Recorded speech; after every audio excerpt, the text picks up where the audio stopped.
Get in, losers. We're going to the movies.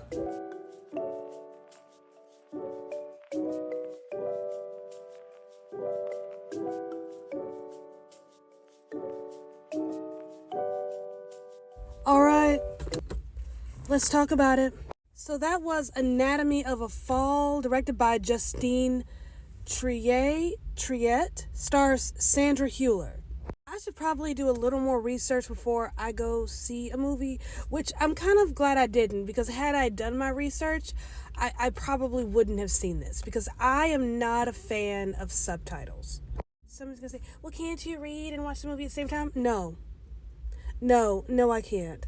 So why did I go see this movie? This movie is on every Oscar shortlist that I can find. And just like I did last year, I want to see as many Best Picture nominees as possible. This is a French film. I'd say 85% of this movie is in French, the rest is in English.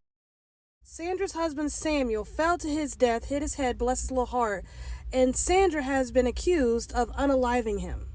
So this is a French courtroom drama. Just a quick little disclaimer for my fellow Americans. This is a French film, so obviously these court proceedings are taking place in France.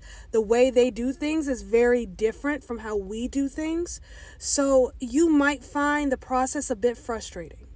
Not bad, just a little frustrating because it's so different. That was very chill, low-key. Reminded me a bit of how I felt watching Killers of the Flower Moon last week. Like I could just kind of, sit back, relax, and listen to a story.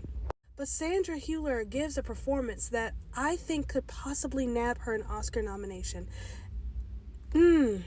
So Sandra's character is also named Sandra. So when we meet Sandra, she's being interviewed by a student who is working on her thesis. Sandra is an author, has written many books, and the interview is so interesting because this, student obviously wants to get information about Sandra from Sandra, but Sandra doesn't seem to be interested in talking about herself. It's such a clever introduction because it comes off as being very manipulative and seductive almost.